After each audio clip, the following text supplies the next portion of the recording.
We have this assumption of war and who fights it. And our image is a man in uniform. What motivates them? Well, it must be politics. That must be why they want to go to war. And when you look at the 21st century, it just doesn't hold true.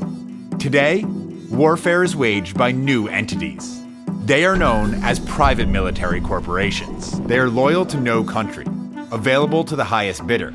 And for the past 20 years, they have been steadily privatizing war. I started Blackwater as a way to stay connected to the SEAL teams. Blackwater had the right culture, and we ran very hard when our customers called us. More than 100,000 missions, no one under our care ever killed or injured. We took over a remote base one time, and we did it with 25 guys. And we replaced 166 soldiers, and that's why the company grew very quickly.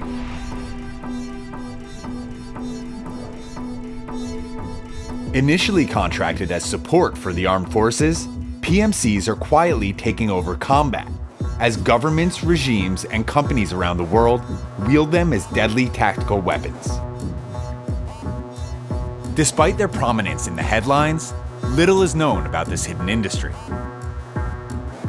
We wanted to know more, so we set out on a global journey to witness their operations firsthand.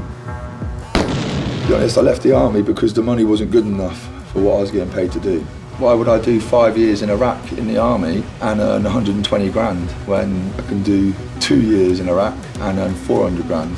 Certainly in my era, anybody who was any good in the army isn't in the army anymore. As of March 13th, 2013, private contractors represented 62% of the total forces in Afghanistan, setting a chilling new precedent in the nature of military occupation.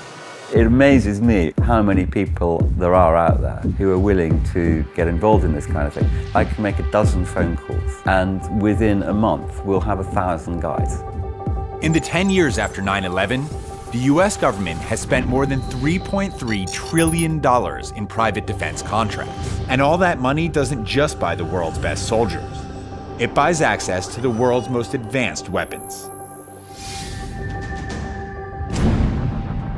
Feeding off of global instability, PMCs have thrived.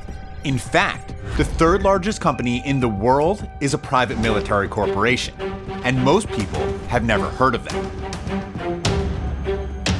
The day of the private military has arrived. The only question that remains is what happens when the people you pay to protect you get a better offer.